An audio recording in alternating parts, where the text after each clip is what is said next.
Fala galera, beleza? Tudo bem com vocês? Vamos para mais um Conversas Transatlânticas. Eu, meu grande amigo Ricardo Evangelista, CEO da Active Trades Europa, e eu, humildemente, Eduardo Boixá, aqui analista de mercados aqui da Active Trades no Brasil.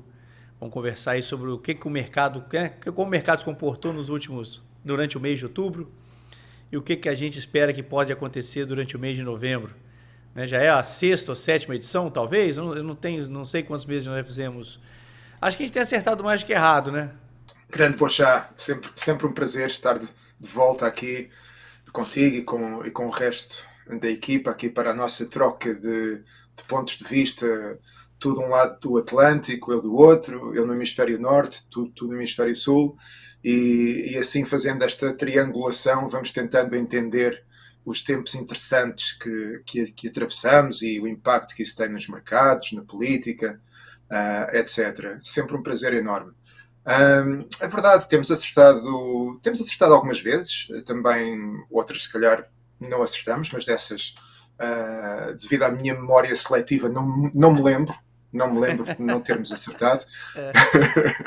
Sobretudo tu acertas sempre, eu Acerto mesmo quando muito. não Ah, acerto ando certo. perto, mas pronto, vamos lá para mais uma edição, mais um mês interessante que passou. Vamos lá, bastante coisa pra gente comentar. Vamos começar então? Qual que é o primeiro tema aí que a gente. Vamos começar pela Europa. Vamos lá. A foto do A velha Porto no final Europa. ali. Atrás ali é o Porto, né? É Ali é o verdade, Porto. ali com o céu carregado de nuvens, aquele céu ali que apreensivo. Temos então aqui o BCE, o Banco Central Europeu, que, tal como todos esperávamos, acredito que tu também esperasses, deixou os juros inalterados, agora na decisão que teve há pouco tempo. Um, eu penso que era inevitável que isto acontecesse, ou seja, a inflação na zona euro está nos 2%, que é o nível considerado ideal, ou muito próximo do nível considerado ideal. O crescimento, embora continue anémico, para o que tem sido o padrão europeu, até não está assim tão mal, tem havido algum crescimento económico, apesar dos problemas dos grandes motores da economia, como a Alemanha e a França. E sobre a França penso que iremos falar um pouco mais para a frente, mais detalhadamente, mas penso que o BCE fez aquilo que todos esperávamos, ou seja, deixou as taxas inalteradas, mantém aqui algum espaço para cortar se for necessário, mas já que estávamos a falar há pouco de previsões e de acertarmos ou não nas previsões, eu aqui até arriscaria uma previsão, e a minha previsão é que o BCE não só não volta a mexer nas taxas de juro este ano, em 2025, como eu também aposto que o BCE não mexe nas taxas de juro em 2026, que mantém a taxa de juro, a taxa de depósito, no Deposit Facility, como eles chamam, mantém nos 2% atuais. O que é que tu achas, Pochá? Eu li alguma coisa, obviamente eu não acompanho tão de perto a dinâmica na Europa, né? A gente tem aqui no Brasil, a gente tem um foco muito grande em Estados Unidos e China, principalmente, mais Estados Unidos até. Mas eu li alguma coisa de que a Europa tem uma pressão desinflacionária vinda dos produtos chineses, que talvez por conta disso deveria cortar mais juros e tal, e se antecipar, porque os preços vão cair. Eu não sei como é que você vê isso aí. Sim, isso é verdade. É verdade. Com a subida das tarifas nos Estados Unidos, a China viu as suas exportações para a América baixarem muito e então tem encontrado novos mercados. E se olharmos para os dados das exportações chinesas, comparativamente ao que elas eram há um ano atrás, por exemplo, vemos que houve um grande decréscimo na percentagem que vai para os Estados Unidos e houve aumentos noutros mercados, entre eles a Europa. No entanto, o aumento na Europa foi significativo, mas não é assim tão significativo. Mas esse é apenas um dos lados desta equação das tarifas.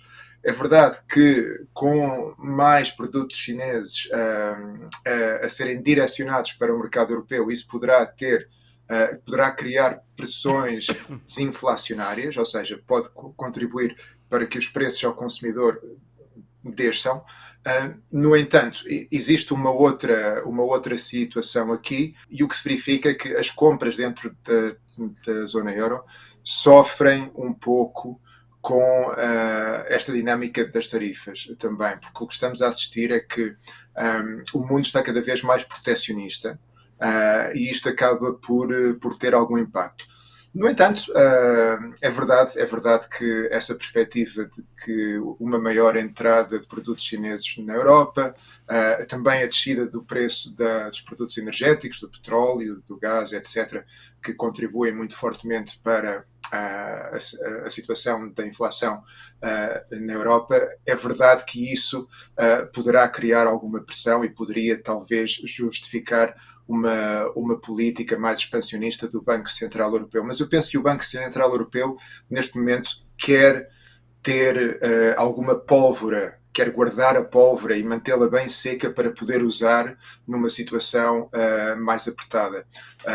Porque a dinâmica nos Estados Unidos, com as tarifas agora mais elevadas nas exportações europeias para os Estados Unidos, por exemplo, essa dinâmica talvez ainda não se tenha refletido na economia europeia, ou pelo menos não de uma forma total, digamos assim. E, portanto, penso que o BCE neste momento está a guardar um pouco este poder de fogo que ainda tem, porque ainda tem algum poder de fogo, não é? Para o utilizar numa situação mais extrema.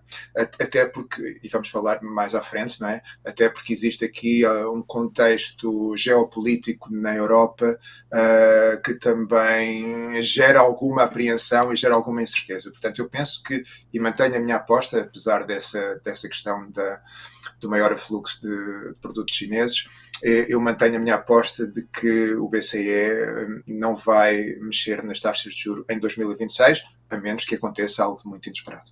Vamos lá, próximo assunto então. Vamos ver, deve ser alguma coisa na mesma linha. É isso aí, ó, crise política na França, que eu acho que é mais ou menos o grande ponto da Europa hoje, né, Ricardo?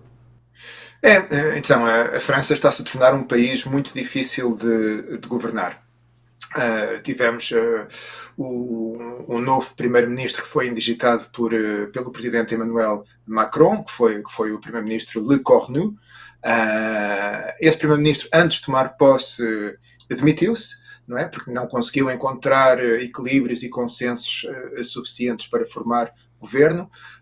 Eu relembro que a grande tarefa, o grande objetivo deste governo é conseguir aprovar o orçamento para 2026, que neste momento a França não tem, e que esta necessidade de aprovar o orçamento surge dentro de um contexto em déficit enorme, tem um déficit de mais de 6%, tem níveis de dívida muito altos, acima dos 100% do PIB, e começa a sentir a pressão dos mercados de dívida soberana. E tem, por isso, visto os juros da sua dívida aumentar. Portanto, a França está aqui numa situação muito complicada. E no meio de tudo isto, no epicentro, está então esta crise política. Eu estou um pouco apreensivo com esta situação na França, não só pelo impacto que ela pode ter no país em si, em França, mas por um possível efeito de contágio dentro da zona euro. As crises de dívida soberana, quando acontecem dentro da zona euro, tendem a ser feias, não é? Como se nos lembrarmos, aqui há pouco mais de uma década, começou ali com a Grécia, depois aquilo teve ali um efeito dominó que acabou por afetar a Irlanda, afetar a Espanha, afetar Portugal e muito, que fomos intervencionados, não é? Dentro da zona do euro, uma das medidas que os países fazem, aqui no Brasil aconteceu várias vezes, quando você está numa crise fiscal, uma crise, enfim, uma das primeiras coisas que acontece é a moeda desvaloriza. Quando a moeda desvaloriza, o país volta a ser competitivo, né? A dívida, como a moeda desvalorizou, a dívida, o valor nominal dela continua alto, porém o valor real dela, né, de quanto que o dinheiro compra, cai muito, porque a moeda perde valor. Uma coisa dentro da zona do euro que é impossível fazer, porque todo mundo tem a mesma moeda, então é impossível você desvalorizar a moeda. Então, o impacto em cima dos países é muito mais forte do que em países como o Brasil, por exemplo, ou, enfim, outros países emergentes aí que simplesmente desvalorizam a moeda e passam a ser mais competitivos de novo. A França não tem isso. A França não tem como ela desvalorizar e virar competitiva. Não vai acontecer. Qual que é a solução, então? A solução é muito dura, é muito amarga, né? Que é você efetivamente cortar gastos, que é coisa que está muito difícil de fazer, não só na França, mas no mundo inteiro. No Brasil, a gente também tem o mesmo problema também. Os países estão numa demanda social muito grande, principalmente pós-Covid, eu acho, né? E foram, né? Gastaram muito e não conseguiram voltar. Eu acho que é isso, né? Os países gastaram muito, criaram muitos benefícios e muitos direitos, enfim, muitos benefícios e não conseguiram fazer o movimento de volta. Essa é a minha opinião sobre a situação da França e de outros países. Não, eu concordo 100%. Nós vimos que desde a crise financeira de 2008, a situação na Europa tem-se vindo a degradar progressivamente. Tivemos a crise financeira, depois tivemos a crise da zona euro, depois tivemos o Covid, ou seja, e os gastos públicos por diversos motivos, dentro destas diferentes crises, os gastos públicos para tentar segurar o equilíbrio, cresceram e multiplicaram-se. E é verdade que um dos grandes problemas que temos na Europa é que existe uma união monetária, mas não existe uma união política. Ou seja, existe aqui uma disparidade. E tal como tu disseste, e muito bem, quando um país entra numa situação destas em que o mercado começa a tornar-se muito agressivo e o valor da dívida sobe e multiplica-se, o que muitos países tendem a fazer é desvalorizar a sua moeda, não é? E desvalorizando a sua moeda, desvalorizam também o tamanho da sua dívida. E claro, a França não pode fazer isto porque a França não tem moeda própria. A França tem o euro. No entanto, para deixar aqui no final deste tópico uma nota mais positiva, eu penso que a França, pelo peso que tem dentro da zona euro, como dizem os americanos, é too big to fail. Isto significa que o BCE muito dificilmente, ou quase certeza, nunca deixará cair a França, porque a queda de um país como a França e o default de um país como a França poderia significar o fim da zona euro, e isso seria também o fim da União Europeia tal como nós a conhecemos atualmente. Portanto, eu penso que o BCE aqui vai fazer aquilo que for necessário para evitar. Mas isto não vai resolver a situação, vai chutar apenas para canto, e tal como tu dizias, a solução para um país como a França, ou Portugal, ou a Alemanha, ou a Itália, ou a Espanha, é cortar nos gastos, é a austeridade. Infelizmente, o ambiente político que se vive neste momento é um ambiente político muito pouco favorável à austeridade, porque estamos com uma grande polarização e algum extremismo que continua a aumentar, e esse cenário da austeridade iria multiplicar este efeito polarizador ainda mais, e iríamos ter ainda mais populismo e mais extremismo. Portanto, aqui é um equilíbrio difícil, e ficamos todos a rezar aqui na Europa para que a situação em França de alguma forma se resolva. Shutdown do governo, esse vai bater recorde. Já bateu recorde, né? Não tem não dá nem para ver a luz do fim do túnel desse negócio, né? Não sei quando vai acabar isso. Sim, estamos aqui num jogo aqui entre democratas e republicanos, não é? Ali no Congresso americano, e não parece haver aqui uma resolução à vista. Mais uma vez tem a ver com aquilo que nós dizíamos há pouco, que é então esta polarização que existe na política, em que cada vez é mais difícil encontrar consensos. E os dois lados, o que parece a mim é que os dois lados têm razões egoístas para deixarem que isto continue a acontecer. De um lado, os republicanos e a administração Trump quer aproveitar para talvez fazer mais alguns cortes e para fazer aqui alguma chantagem para conseguir alcançar outros objetivos. Do outro lado, os democratas também não têm muito interesse em que a situação se resolva, porque assim podem continuar a pressionar a administração americana e a culpar a administração pelo impasse. Eu penso que, tal como alguém disse, quando uma discussão dura mais do que 2 minutos ou 5 minutos, isso quer dizer que as duas partes estão erradas. E eu penso que isso se aplica aqui neste caso. Acho que as duas partes estão erradas. Qual é a tua visão? Eu acho que é mais ou menos isso que você disse aí. O democrata está muito confortável porque ele tem um discurso para ficar ali fustigando o governo. E o Trump mostra um pouco de fraqueza também da base dele, né?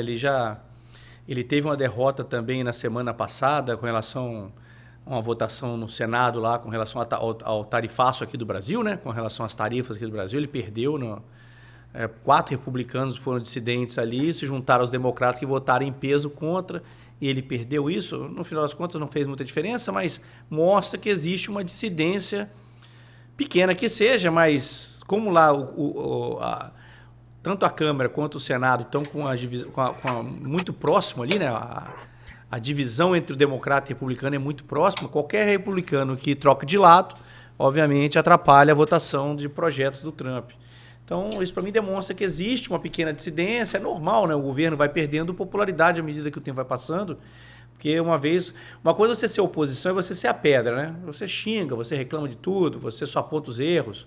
Quando você vira governo, você vira vidraça, né? Então, as pessoas começam a falar, você está errando aqui, você está errando ali. E isso, obviamente, vai diminuindo a popularidade. Eu acho que talvez seja um prenúncio aí, o início de uma perda de popularidade do Trump, é normal dentro de qualquer democracia, enfim, de qualquer situação parecida. Sim, acontece no Brasil, acontece em qualquer país. Os incumbentes sofrem sempre o desgaste, não é? Aliás, no dia em que estamos a gravar, é o dia seguinte às eleições de 4 de novembro, não é? Tivemos as eleições para o mayor, ou o prefeito, ou o presidente da Câmara, como nós dizemos em Portugal, em Nova Iorque. Houve também outras eleições em New Jersey e na Virgínia.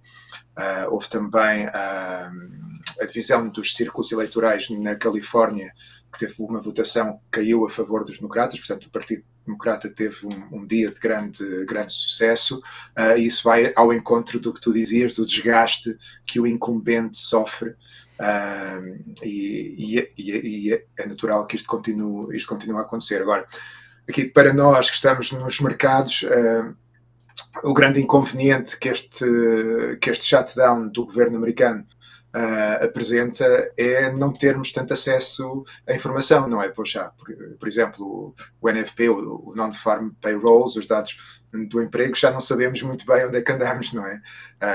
E são bastante importantes esses dados, não é? Com relação à eleição de ontem nos Estados Unidos, acho que perdeu onde o Trump já não ganha, né?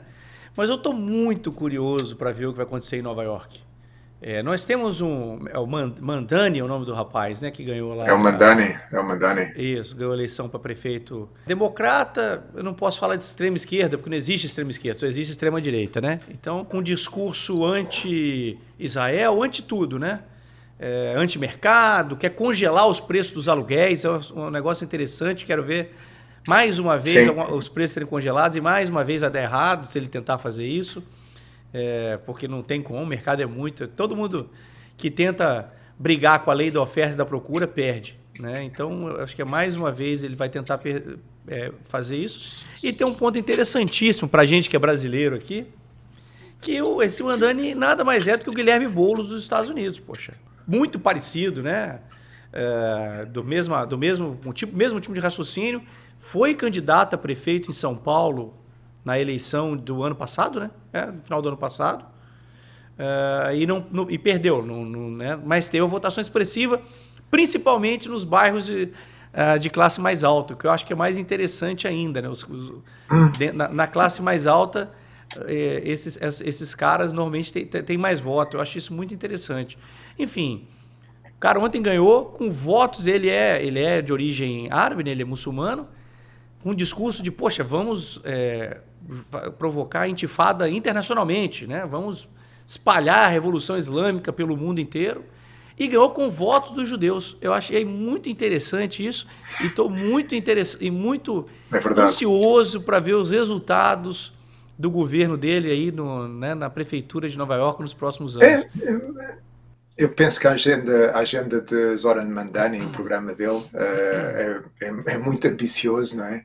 Porque ele diz, vamos congelar as rendas, vamos oferecer creche gratuita para todas as crianças, vamos oferecer transportes urbanos grátis, e mais rápidos. Portanto, é uma agenda muito, muito ambiciosa, mas eu acho que o facto de que uma pessoa, como tu dizias, que é muçulmano, que é ele próprio imigrante, não é? Porque ele nasceu no Uganda, e que tem uma agenda que é tão radical, pelo menos dentro do contexto americano, esta pessoa ganha da forma tão expressiva como ganhou em Nova York. Isso, mais uma vez, representa o impacto que as pessoas começam a sentir, porque o custo de vida tem subido muito. E Nova York, pronto, eu já não vou a Nova York há 2 anos, mas mesmo há 2 anos atrás, Nova York é uma cidade caríssima. Caríssimo. É caríssima, tudo é caríssimo. Pronto, eu imagino uma pessoa que vive em Nova York e que tenha um trabalho normal, sei lá, que seja taxista ou que seja, pronto, um trabalho normal, não é? Deve ser muito difícil uma pessoa que vive ali em Queens para pagar as suas rendas, pronto.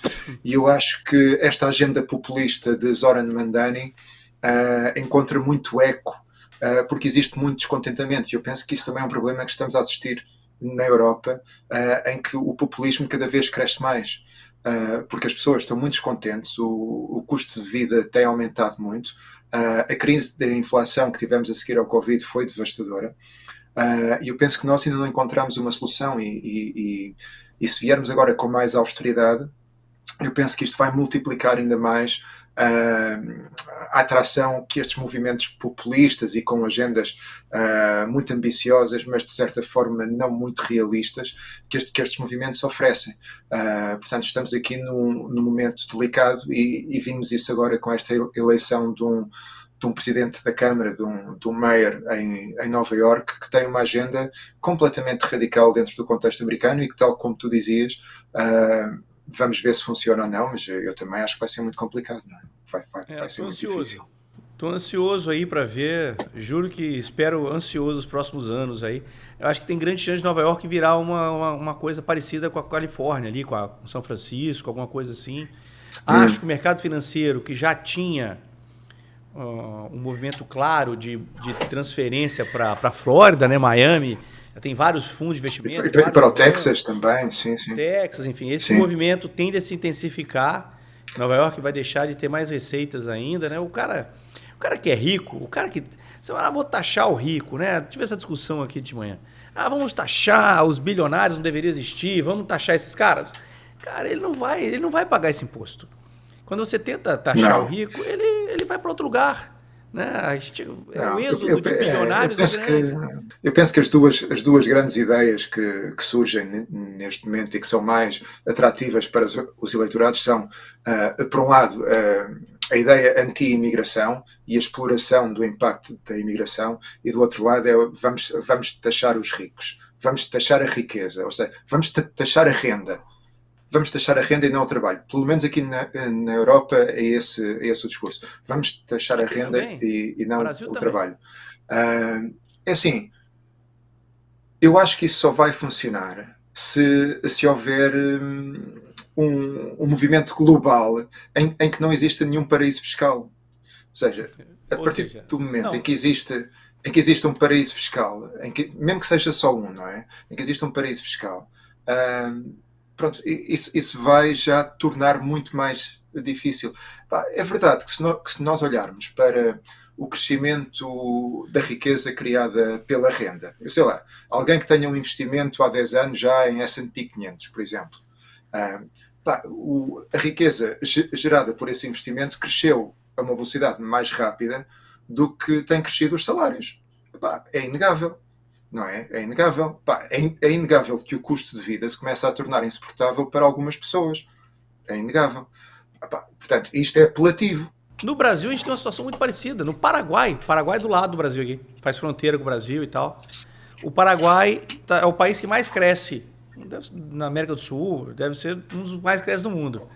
Porque obviamente a base dele é muito baixa, e ele simplificou. O imposto aqui é 10%. Muitos brasileiros mudando de domicílio fiscal para o Paraguai e para o Uruguai, mas principalmente para o Paraguai. Né? Então, ele não vai ter problema com justiça do trabalho, ele não vai ter problema com... Né? Vai pagar menos imposto. Muitas empresas vão se mudando para lá, mudando fábrica para o Paraguai.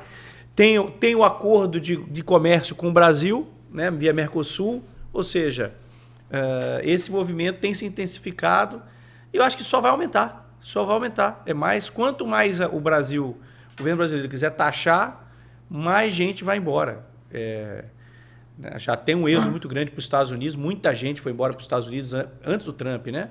Antes do Trump entrar, já tinha muita gente ido, agora está um pouco mais travado, mas os Estados Unidos, quem tem grana... Pois, agora com o ICE, se calhar entre pagar imposto ou levar castadas do ICE, se calhar prefiro pagar imposto, não é?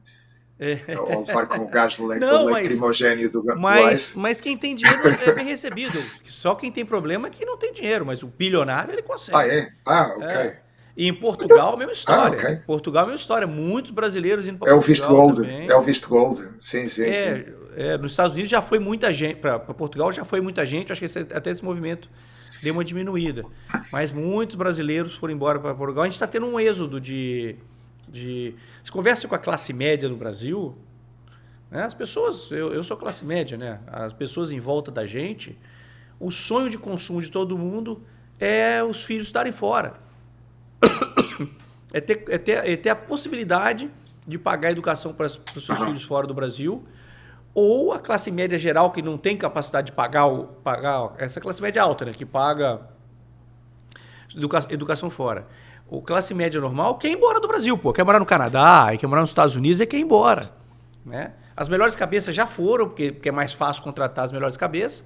E o resto da população, assim, poxa, eu quero ir embora, eu quero ir para o Canadá, insegurança no Brasil, violência e tal. Esse é um movimento claro no Brasil que está acontecendo hoje, claríssimo. Gerado por tudo isso que a gente está conversando aqui agora, inclusive aumento de impostos. Eu penso que o populismo, o crescimento do populismo, propulsionado pelo aumento do custo de vida, é um vento contrário que a nossa civilização tem neste momento. Eu acho que o pragmatismo e o realismo perderam apelo e as pessoas querem as mensagens fáceis, não é? E as soluções fáceis para problemas complicados. Só mais um ponto aqui, pronto, que não está na agenda, mas eu não posso deixar de referir, já que estamos aqui a falar. Eu fiquei muito chocado a semana passada com aquela situação lá na favela do Brasil, lá no complexo do Alemão, não é? Eu confesso que foi assim das coisas mais chocantes numa cidade desenvolvida como o Rio de Janeiro, acontecer uma coisa daquelas. Para o nosso público português, qual é que é a visão aí no Brasil? Como é que as coisas aconteceram? Como tudo no mundo hoje em dia, existem dois lados, né? O fato é o seguinte, acho que nenhum lado vai brigar com esse fato. Existem áreas do Brasil hoje, principalmente nas grandes cidades, que são dominadas pelo crime organizado. Áreas. O Estado não entra lá dentro, né? Nesses lugares aí onde teve esse evento, essa operação policial, tem barricada na rua. Eles botam um bloqueio, não pode ninguém entrar ali dentro. E ali dentro... as facções criminosas vendem o gás que o morador usa, a luz é eles que cobram, a internet eles que botam, né? E eles ganham dinheiro com isso, né? O tráfico de drogas hoje, eu vi uma reportagem, coisa de um mês atrás, o tráfico de drogas em si responde 15% do faturamento das facções criminosas hoje em dia. O resto as facções criminosas são organizadas, são grandes empresas hoje. Tem posto de gasolina, empresa de tudo praticamente, né? Os caras trabalham em todas as frentes. Dentro especificamente das favelas, elas fazem esse tipo de coisa. Ela cobra do comerciante, me dá R$1.000 aqui por mês, porque senão eu não vou te dar segurança. Mas segurança contra quem? Contra ele mesmo, contra a facção criminosa mesmo, né? Claro. Parecendo aquele negócio meio Estados Unidos, italianos ali nos Estados Unidos, né? A máfia italiana. É um negócio bem parecido, só que numa escala maior. O que aconteceu no Rio foi o governo do estado do Rio e o judiciário emitiu ordens de prisão para 60 pessoas, alguma coisa assim. E a polícia foi lá levar as ordens de prisão. A polícia foi recebida a tiro de fuzil, o drone jogando granada, coisa que só tem na Ucrânia contra a Rússia, né? Na guerra da Ucrânia contra a Rússia. Drone jogando granada, e a polícia efetivamente foi e entrou. né? E na hora que entrou, obviamente, pô, você tem fuzil do outro lado, né? Aconteceu o que aconteceu. Isso é uma pesquisa, inclusive. Tem pesquisa, tá? Tem pesquisa. Foi feita a pesquisa dentro da favela. Você, morador da favela, você é contra ou a favor? 87%, salvo engano, é a favor da polícia. O morador da favela não aguenta mais. Né? Claro. 87% da morador. Por quê? Porque ele quer ter o serviço público, ele quer que o SAMU, né, que é o sistema de saúde, chega na casa dele, ele quer ter luz, ele quer ter tudo, sem ter que pagar nada para bandido. Né? E do outro lado você tem aquele negócio dos direitos humanos, aquele assunto, né, que, pô, foi uma chacina, aquele assunto, né? Mas, poxa, como é que você faz com uma guerra urbana, uma guerrilha urbana dentro da cidade, com os caras armados de fuzil? O que você faz com esses caras? Fuzil, os caras têm munição e têm armamento melhor do que o exército brasileiro. Entendeu? Como é que você faz para lidar com esse pessoal? Claro. Entendeu? Então a situação é essa. É triste, pô, é muito triste, é uma tragédia. Né? Você vê, na maioria é jovem, né? A maioria dos mortos é jovem. É uma tragédia incomensurável. Mas, sim, eu achei muito trágico, muito trágico. O que pode ser feito? Largar? Sim. Deixar lá? Claro. É uma tragédia, é isso mesmo, é uma tragédia. A discussão, porque o crime organizado está espalhado no Brasil inteiro. Isso que aconteceu no Rio só é a maior cidade que tem isso, mas o Brasil inteiro tem tanto o Comando Vermelho como o PCC, que é o de São Paulo, infiltrado no Brasil inteiro. No Brasil inteiro você tem isso, essa situação. Talvez em menor escala, no Rio é o maior de todos. Né? E o Comando Vermelho é original do Rio de Janeiro. Então você tem espalhado no Brasil inteiro. E aí, vamos fazer o quê com relação a isso? Vamos deixar? O Estado não vai poder ir aonde ele... Né? Tem áreas do Brasil que o Estado não pode botar o pé lá. Claro. Não pode ter um policial na rua fazendo uma vigília, vigiando a rua, porque... Poxa, é um negócio inacreditável, né? Mas é a situação que o Brasil se enfiou há alguns anos aí. E só cresceu dentro das administrações do PT, que é o governo que está no governo agora, né? O partido que está no governo agora. E achas que esta tragédia tem algum impacto político ou económico? Eu acho mesmo? Gigantesco. As pesquisas de opinião pública no Brasil apontam que o brasileiro ele não está preocupado com a economia. A principal insegurança, preocupação do brasileiro é segurança pública. É a principal. Ganha todas as outras... Em pesquisas, várias pesquisas, dá que a principal preocupação do brasileiro é segurança pública. As pessoas não conseguem mais andar na rua. Você não pode andar com o celular na rua que alguém vai te roubar esse celular. Entendeu? Você não pode andar conversando na rua que alguém vai passar e vai levar. Você vai ser assaltado com revólver, com faca, nos grandes centros, né? Florianópolis, a gente está aqui em Florianópolis, uma cidade menor, né? Então, aqui está crescendo, mas é bem menos preocupante. É pequeno o volume ainda de coisas. É uma cidade relativamente segura. Mas grandes centros como São Paulo, Rio, Belo Horizonte, Salvador, Fortaleza, essas cidades estão com muito problema de segurança. A população virou refém dessa situação. Então, eu acho que tanto é isso que o governo sempre foi claramente, o governo atual, né, o PT sempre foi claramente contrário à polícia fazer incursões nas favelas. Enfim, tem vários, eu não estou inventando aqui, tem vários depoimentos, inclusive do atual presidente falando que, poxa, o cara roubar um celular não é um problema. Puxar uma arma e matar uma pessoa não pode, mas roubar um celular não é um problema, porque, na verdade, ele precisa do dinheiro, ele vai pegar ali para pegar o dinheiro e fazer alguma coisa. Sabe, essas coisas são normalizadas no atual governo. E o atual governo não participou, obviamente, foi uma operação estadual, né? Foi do governo do Estado do Rio de Janeiro, do Estado do Rio de Janeiro, que fez a coisa. O governo não participou, e a resposta do governo não foi tão veemente, assim, contra. Porque ele viu as pesquisas, ele falou, opa, eu não posso, calma. Interessante. Eu não posso falar muita coisa, porque, poxa, o pessoal ficou a favor. Né? O mais interessante, nas favelas, acho que 87% votou a favor da polícia.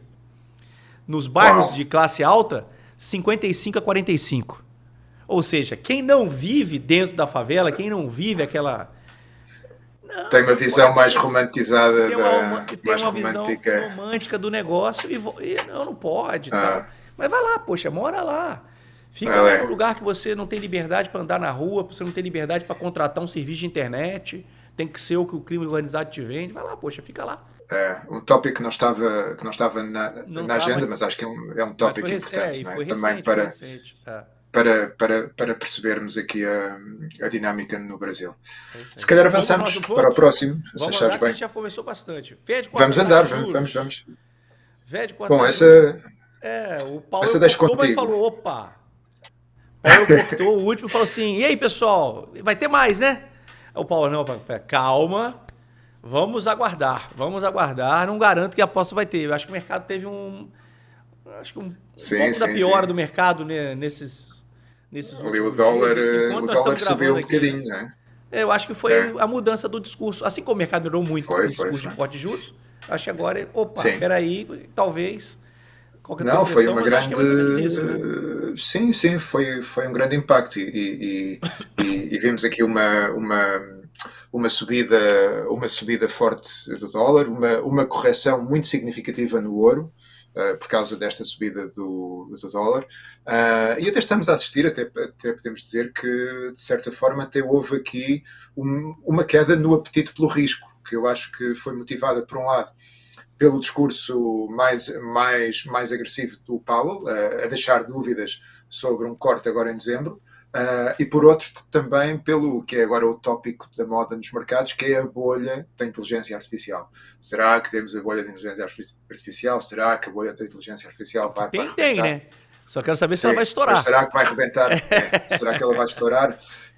Pronto, isso cada vez há mais pessoas que em público falam, e pessoas relevantes, não é? Que em público dizem, existe aqui um risco de uma correção significativa, etc. E então o apetite pelo risco nos mercados começa a descer um bocadinho, e está-se a refletir sobretudo num fortalecimento do dólar, também na subida dos juros das yields dos treasuries, da dívida pública americana.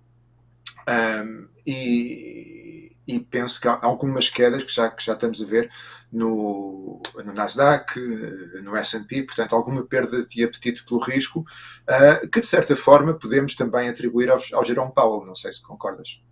Também, acho que faz parte do processo. O Paulo acho que Sim, botou o pé no freio ali, falou, pessoal, calma, até porque não tem dado econômico. Como é que você não exato. sabe? Estamos Cadê os a números? navegar às Não escuras, não tem. é? Claro, claro, claro, claro. O shutdown acabou com com os dados econômicos. Como é que ele vai prometer mais coisas se ele não sabe nem o que está acontecendo? Ou seja, acho que tem muita coisa por vir aí, muita água passar debaixo Sim, dessa ponte. É, mas eu achei interessante o Powell, calma, né? E o Stephen Miller, que é o cara do Trump que entrou agora, quer cortar 50, né? Quer cortar 50 de juros.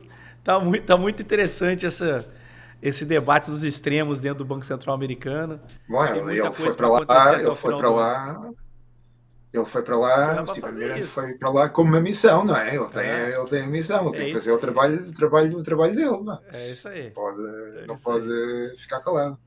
Vamos ver, Vamos vamos lá ver. então. Próximo ponto. Ouro atinge máxima histórica antes de iniciar a Pronto, correção aqui já falámos um significativa. pouquinho. É, o ouro eu sei que é um Bom, ativo que aqui você não gosta. há.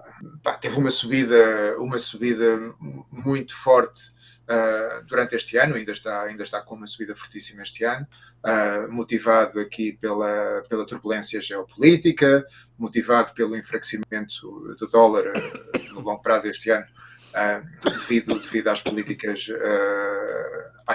às políticas da Fed, mais dovish da Fed. Portanto, houve aqui uma conjugação de fatores que também incluiu as compras dos bancos centrais, muito ouro comprado por bancos centrais, muita procura, portanto, o ouro beneficiou muito. E atingiu ali um nível fortíssimo, aproximar-se dos $4.400. E desde então para cá sofreu aqui uma correção bastante forte, que tem então a ver com aquilo que nós já tínhamos falado há pouco, da mensagem mais cautelosa de Jerome Powell, que levou a um fortalecimento do dólar, à subida das yields dos treasuries, da dívida pública americana, e portanto o ouro teve aqui uma correção significativa. a última coisa que eu vou dizer sobre o ouro, e não sei se tu concordas ou não, é que, pronto, teve uma correção, é verdade, mas eu acho que o rally do ouro de longo prazo ainda não acabou. Okay? Eu acho que a perspectiva para o ouro, a minha perspectiva para o ouro mantém-se uma perspectiva positiva, e eu antevejo que o ouro poderá voltar a subir, poderá voltar a tocar no máximo que atingiu aqui há umas semanas atrás e poderá até ultrapassá-lo a caminho dos $5.000. Mas vamos ver. Eu acho que eu tô contigo, eu acho que o movimento ainda não, obviamente, nada sobe para sempre, subiu muito, teve uma realização, a ver ainda aí o que pode acontecer nos próximos, né, nos próximos meses, mas eu acho que o movimento ainda é para cima. Ao contrário do Bitcoin, que eu venho falando aqui nos programas para trás também. Isso aí é o Bitcoin, o que é que se passa com o Bitcoin? Então, eu falei nos outros programas aqui, eu acho que essa correção até deveria já ter acontecido há um tempo. Né? Porque eu sou um cara muito ligado em price action, né? O que o preço está acontecendo? O preço, a movimentação do preço, ele passa muita informação. Se é para subir e não sobe, é porque vai cair daqui a pouco. Então, se você pega o Bitcoin, os principais drivers do Bitcoin é o ouro, né? A história de que o Bitcoin é uma moeda, é uma reserva de valor também, assim como o ouro, é o primeiro driver. E o segundo driver é tecnologia. O segundo driver é tecnologia. Né? Então, muito ligado a desenvolvimento de tecnologia. Você vê o ouro na máxima da vida, né? De não sei quantos milhões de anos, o ouro lá em cima. O Nasdaq também máxima histórica. Né? E subindo. Caiu, tem 2 dias que está caindo, mas máxima histórica. E o Bitcoin não conseguiu passar essa faixa dos 115 mil, 120 mil, 115, 10 mil. Ele ficou ali, né? E, poxa, obviamente, na hora que você tem alguma realização desses ativos que são drive para o mercado, obviamente o ativo vai realizar também. Eu acho que é o que a gente está vendo. Se vai continuar, poxa, não sei, mas para mim claramente mostra que saturou o movimento, tem venda, né? Você tem venda de Bitcoin cativa, toda vez que sobe tem alguém lá vendendo, e se não tiver demanda nova, dinheiro novo entrando no sistema, esse negócio não vai conseguir subir. Para mim é uma leitura clara. Sim, eu acho que o Bitcoin, pronto, assim, as vozes mais céticas dizem que o Bitcoin é um Ponzi scheme, não é? Em que para as pessoas que têm Bitcoin agora fazerem dinheiro, precisam que entrem pessoas novas para... Não é? Mas pronto, isso é uma visão muito extremista e eu não concordo. Eu não acho que seja... Sim, mas não podemos dizer que é um Ponzi scheme. Já há demasiados players com significado nem investidos. Tanto ao mar, né? Mas sim, tem isso. Sim. Vai subir. Sim, mas tem um elemento disso. Tem um elemento disso. Mas alguém me dizia no outro dia que vamos ter uma correção, que vamos ter um novo inverno, como diz esta comunidade das criptos, não é? Um novo inverno das criptos, e que muito possivelmente o Bitcoin até poderá descer até ao pico anterior. Ou seja, o pico anterior tinha sido por volta dos $69 mil. Mais ou menos. Atingiu os $69 mil, depois caiu até aos 20 mil e desde então para cá subiu agora até aos 120 mil. Não é? E então poderá cair até aos 70 mil, digamos assim, 60, 70 mil dólares e depois voltar a recuperar. Eu não sei, eu acho que isto é tudo muito com base na fé, mas não há, não sei... Continuo a achar que para mim essa coisa das... Reza, pronto, eu prefiro o ouro, pá. Eu comprei reza, exatamente, pá. É tudo. Não, isto agora vai cair até ao máximo anterior, mas depois volta a subir. Porque não tem qual análise que pode fazer. Qual é que é a lógica? Que você pode fazer? É diferente você pegar uma empresa e falar assim, essa empresa produz isso aqui, ela está crescendo, né? Isso é uma coisa, né? Uma moeda de um país. Poxa, os dados econômicos do país são esses. O fiscal. Olha o fiscal do país aqui, o gasto público está assim. Poxa, né? A inflação. Aí a moeda reflete aquilo, né? Beleza. Mas qual análise você pode fazer sobre que vai ter mais mineração ou não vai ter mineração? Eu realmente não... É o meu ponto, também não, pá. É o meu ponto com a turma das criptos. Eu não sou contra criptomoedas, como de uma maneira geral. Eu não sou, acho legal pra caramba a ideia. Acho muito interessante a quantidade de negócio que está gerando, o negócio da criptografia. Poxa, brilhante. Mas tem que ter algum lastro. O Bitcoin eu não vejo um lastro. Ele não tem um lastro claro, pelo menos na minha opinião. ele tem uma Não, não. confiança. Ah, mas o ouro também não tem. Beleza. Né? O ouro, A única análise que nós podemos fazer sobre o Bitcoin é a análise da expectativa que nós antecipamos que vai haver no futuro. Ou seja, o que é que nós antecipamos que vai ser o nível de adesão no futuro face a estes ativos, da Bitcoin, Ethereum e outras criptos. Não há mais nenhum fundamental que sustente isto. Não há nada. É só ok, o que é que nós antecipamos que vai ser o comportamento dos investidores no futuro? É a única coisa, não é? Qual é que vai ser o apelo destes ativos para os investidores no futuro? É o único fator que nós podemos antecipar. Infelizmente, é um fator que é um pouco etéreo, não é algo substancial ou que nós possamos quantificar e criar uma equação que defina isto. Não, é impossível, não é? É difícil, né? Eu acho que é oferta e demanda, mais uma vez, é fluxo, tem gente comprando, ou tinha gente comprando. Mas não há nenhum fundamental.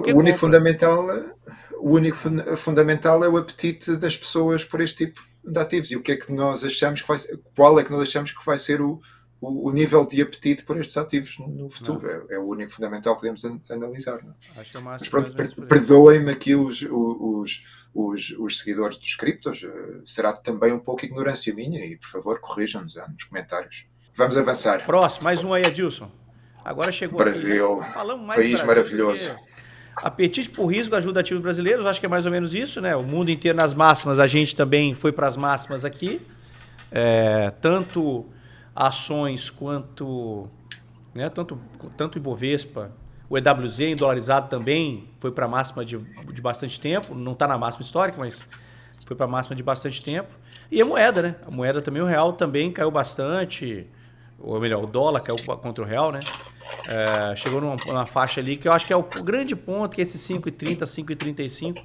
Acho que é um desafio muito grande o dólar cair abaixo dessa faixa, principalmente por causa do calendário. A gente tem em novembro e dezembro saídas de câmbio do Brasil, isso é histórico. Ano passado foi o que puxou o mercado de câmbio para cima, né, que tem uma puxada bem forte no mercado de câmbio no final do ano passado. E esse ano eu acho que tem tudo para se repetir.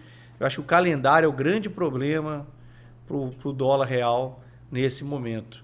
Mas o Brasil ele tem uma questão que eu acho que os grandes fundos de investimento americanos, enfim, europeus, principalmente americanos, né? Eles olham o Brasil hoje e falam, cara, a Argentina 2 anos atrás estava numa situação exatamente igual de eleição, né? Situação política, muito parecida com a situação política atual. E os ativos argentinos explodiram. Nós temos eleição para presidente da República daqui, né, um ano. Daqui a um ano. Um ano antes, os ativos da Argentina já começaram a subir. Um ano antes da eleição.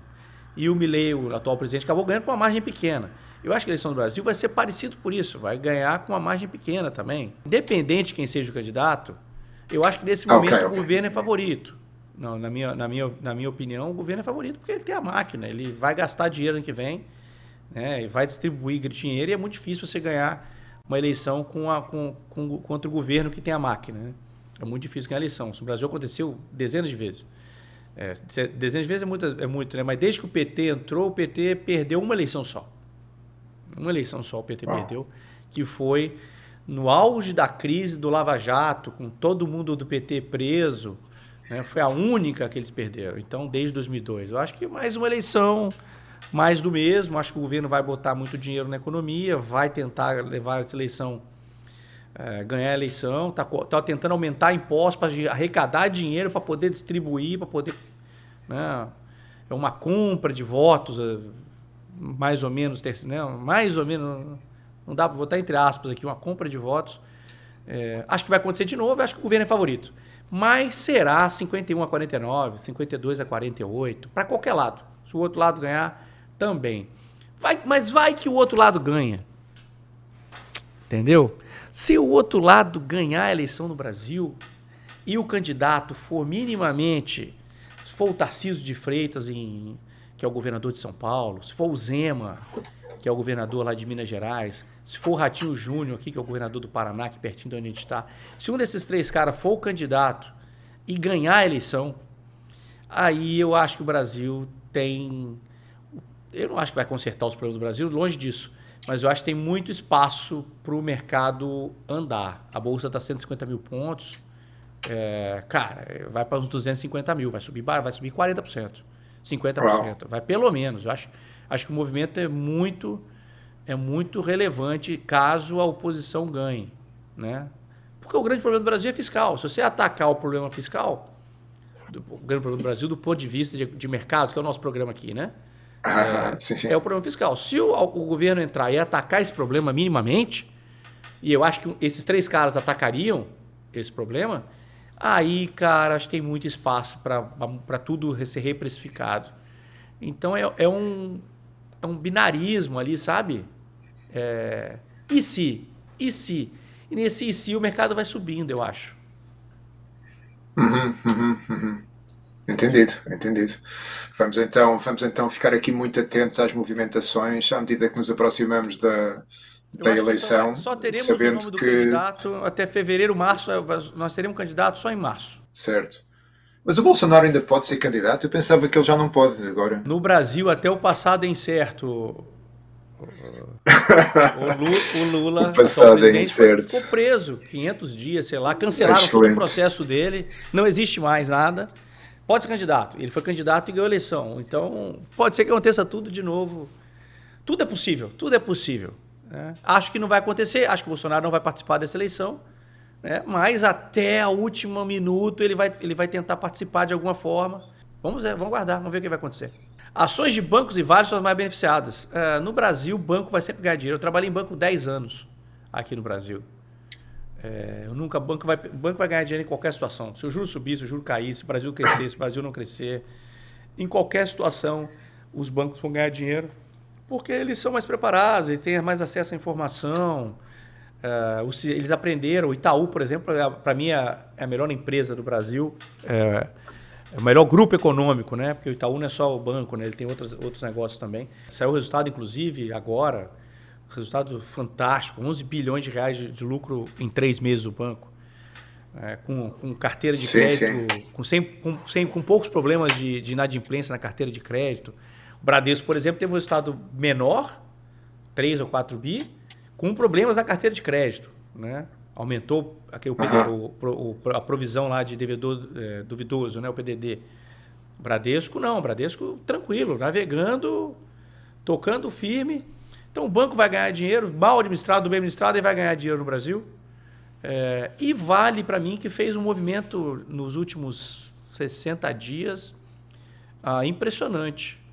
Né? Se descolou, Vale estava muito descontada das outras mineradoras. Né? O Vale para o nosso público português que não conhecerão, pode explicar o que é A Vale, a Vale é uma mineradora, né? Uma mineradora brasileira. Okay. O Brasil é commodity para o português. O Brasil é commodity, sempre foi, desde que Pedro Alves Cabral falou terra à vista, em 1500, o Brasil é um país de commodities, né? Então, obviamente, Vale hoje é uma das principais, porque ela exporta minério de ferro para a China. Se nada acontecer na China, né, Vale fez um movimento incrível. Ela estava muito descontada, ela teve 2 acidentes grandes aqui no Brasil, né, de estouro de barragem e tal, com fatalidade, enfim, coisas... sim, certo. 2 tragédias. Sim. O preço da ação foi muito penalizado por conta disso. E agora parece que ela está voltando a fazer um catch-up contra as pares delas, que é BHP e Rio Tinto, que são as australianas, né, que são os pares da Vale. Enfim, um movimento muito legal, muito forte nos últimos 2 meses, tirou uma diferença grande dela contra a BHP e Rio Tinto, ainda tem bastante desconto, mas já foi muito maior, né? E com resultado melhor, aumento de produção, enfim, distribuição de dividendos, a empresa está indo bem dentro desse cenário. Momento cultural. A House of Dynamite. É verdade. A House of Dynamite. Isto é aqui na verdade é um filme. Catherine Bigelow, uma diretora bastante conhecida, que fez filmes como Zero Dark 30, e outros, pronto, filmes sobre militar, espionagem, esse tipo de coisas. Mas aqui este House of Dynamite é um filme. Eu devo dizer que eu gosto muito de ver filmes de terror e filmes de ação. Mas pronto, os filmes de terror é um bocado chato porque eles nunca me assustam, não é? Pronto, aquilo é tipo uma comédia, não é? Mas pronto, acho graça. Mesmo aqueles filmes tipo Exorcista e isso, acho mais graça, pronto, não me mete medo, não é? Agora, este filme meteu-me medo. Poxa, a sério, este filme meteu-me medo. Eu tenho que ver, então. Porque basicamente fala sobre um cenário em que de repente aparece nos radares americanos um míssil com ogivas nucleares que ninguém sabe de onde é que vem, um míssil que vai em direção a Chicago, e depois temos aqui uma ação que faz overlapping com vários personagens chaves aqui a mostrar como é que eles vivem esta situação e pronto, e sem querer estragar, sem querer meter aqui um spoiler que estrague. Sim, mas pronto, a tensão vai sempre num crescendo. E porquê é que eu recomendo este filme? Eu recomendo este filme porque é um filme muito realista e nós estamos aqui a falar sobre os mercados e muitas vezes acabamos também por falar sobre a geopolítica e sobre a importância que isto tem e o impacto que tem sobre o apetite pelo risco.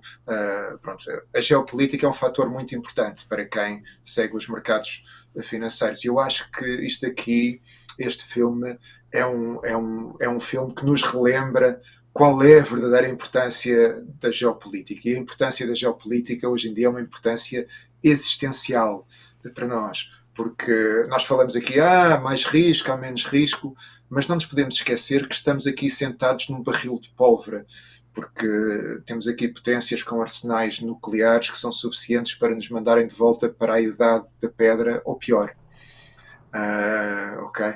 E este filme assustou-me, é muito realista, assustou-me muito. Eu vi o seriado agora também, eu vi o Franklin, o seriado a história do Benjamin Franklin, ali da Revolução Americana. Sim, sim. Como é que ele foi para a França para buscar recursos com os franceses, precisava de dinheiro, precisava de soldado, enfim.